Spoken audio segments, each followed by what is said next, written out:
warahmatullahi wabarakatuh. Alhamdulillahirrabbilalamin.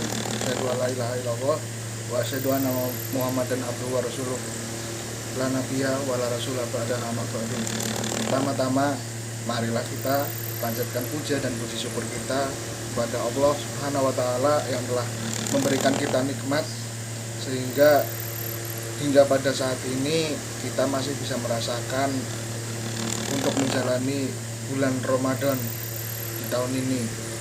Yang kedua, sholawat serta salam tetap kita curahkan kepada junjungan kita Nabi Agung Muhammad Shallallahu Alaihi Wasallam yang karena beliaulah kita dapat merasakan Islam hingga saat ini.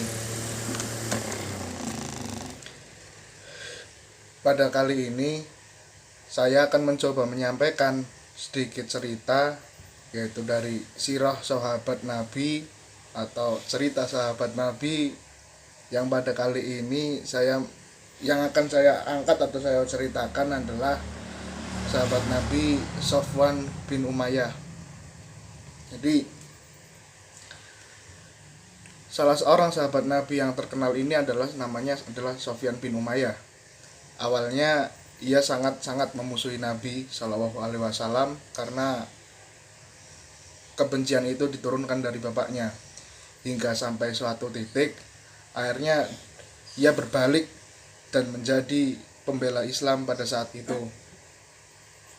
Ayahnya Umayyah bin Khalaf, pemimpin suku Jumah, salah satu klan terbesar dari suku Quraisy, orang kaya yang punya aset di beberapa tempat, di antaranya Taif.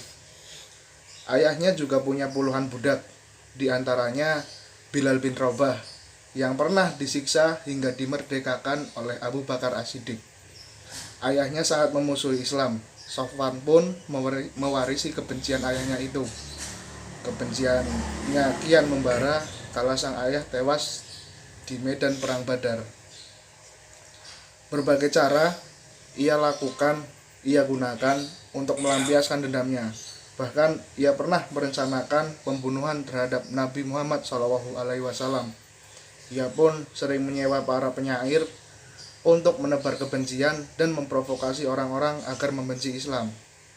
Begitu besar permusuhannya terhadap Islam hingga pada peristiwa Fatu Makkah atau pembebasan kota Mekah, yaitu pada tahun 8 Hijriah. Ia masuk daftar hitam yang darahnya halal ditumpahkan. Bahkan seorang sahabatnya memberikan jaminan, hingga seorang sahabatnya pun memberikan jaminan, ia pun oleh Nabi dimaafkan. Meski tertunda 4 bulan, namun akhirnya hidayah Islam ia dapatkan.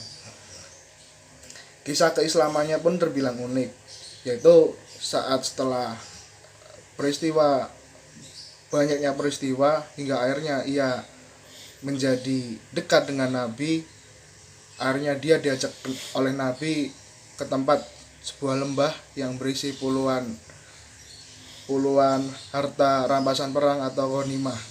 Dan saat itu Nabi mengatakan kepada Sofwan bahwa yang di depannya itu adalah miliknya.